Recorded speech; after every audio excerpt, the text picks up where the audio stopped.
जाते देखा तो उन्होंने कहा कि ये सारे विमान कहाँ जा रहे हैं। उनमें से एक विमान ने कहा तुम्हें नहीं पता तुम्हारे पिताजी ने इतने बड़े यज्ञ का आयोजन किया है, हरिद्वार में बृहस्पति नामक यज्ञ करवा रहे हैं। तो आज सती जी ने विचार किया कि मेरे पिता ने मुझे नहीं बुलाया, हो सकता है किसी कारणवश बुलाना भूल गए हो, लेकिन हम जाएंगे। शंकर जी से कहने लगी कि हे भोलेनाथ, क्या पता गलती से मैं भूल गई हूं। लेकिन शंकर जी ने उन्हें सारा वृतांत बताया कि बड़ी सभा में दक्ष ने मेरा अपमान किया है, इसीलिए हम तो नहीं जाएंगे। अगर आपको जाना है तो चले जाइए, क्योंकि जो तीर कमान से निकल गया और बाड़ी जुबान से निकल जाती है तो वापस नहीं आती। जब जब मैं विचार करता हूँ उनके बारे में वहां पर जाने के लिए, तो मुझे वही बात याद आ जाती है, इसीलिए मैं वहां जाना नहीं चाहता। लेकिन सती मैया नहीं मानी और कहने लगी कि आप नहीं जा रहे हैं तो कोई बात नहीं, लेकिन ये मेरा घर पर जा सकते हैं तो आज हम जा रहे हैं, अपनी बहनों से मिलाएंगे। लेकिन भोलेनाथ ने बहुत मना किया, मैं नहीं मानी और चली गई। कि सती जाई देखो तब जागा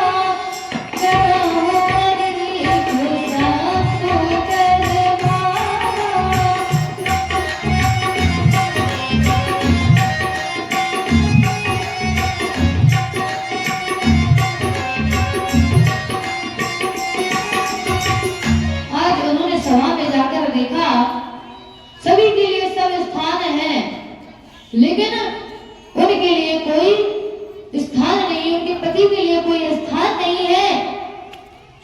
तो आज बड़ा ही बुरा लगा कि हम ऐसे घर में बड़े हुए हैं, जन्म लिया है, बड़े हुए हैं, अगर हमारा कोई स्थान नहीं तो कोई बात नहीं, लेकिन ये जो हमारे पति हैं उनका सम्मान तो होना चाहिए था, शंकर जी का सम्मान तो होना चाहिए था।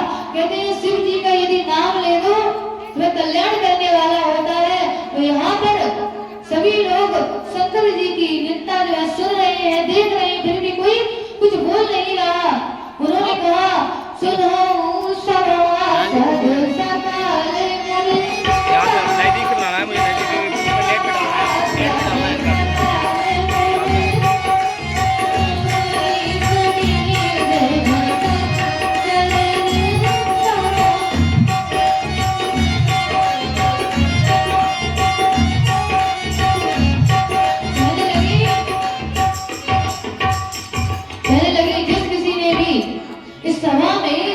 शंकर जी का अपमान किया है, जिस किसी ने शंकर जी के बारे में सुना है और कुछ बोला भी नहीं है, उन्हें समय आने पर अवश्य ही दंड मिलेगा।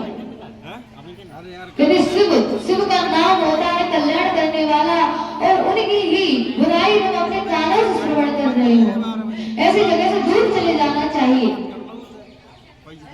जब देखा कि सभा में कोई स्थान नहीं है तो उन्होंने मन में विचार किया वो कहाँ जाएं।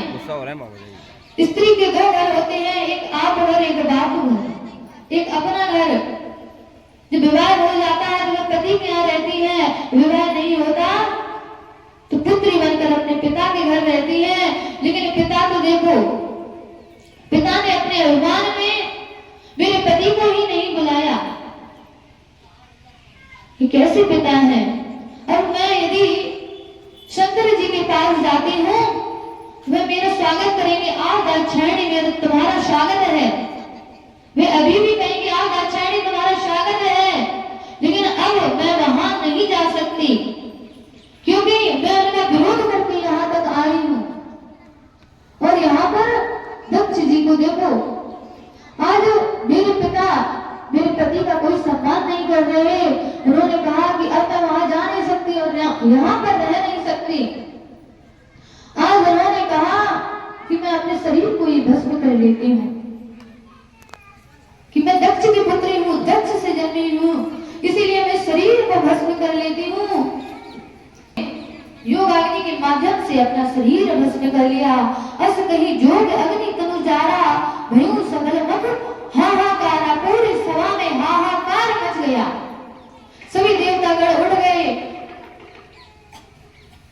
पूरे में हाहाकार मच गया। सभी देखने लगे कि क्या हुआ। देखते ही देवी का जो शरीर है वो जलकर भस्म हो गया और शिवगणों ने उनका विरोध किया। और जैसे ही शिवगण कैलाश पर्वत पर पहुंचे, उन्होंने जैसे ही खबर सुनाई तो शंकर जी ने तुरंत तांडव करने लगे। तुरंत उन्हें बहुत क्रोध आया और अपनी जटा को फाड़ा, नीचे पटका और वीरभद्र नाम का राक्षस प्रकट हो गया कि समाचार शिव शंकर पाए, समाचार शिव शंकर पाए, वीरभद्र करी को पठाए, वीरभद्र करी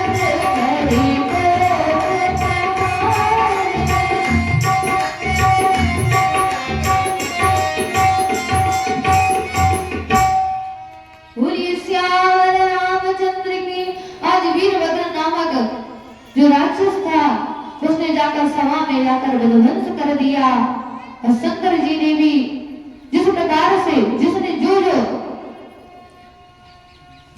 शंकर जी का अपमान किया था, जिस शंकर जी से विमुख जीव की होनी चाहिए थी, वही आज दक्ष को प्रदान हुई।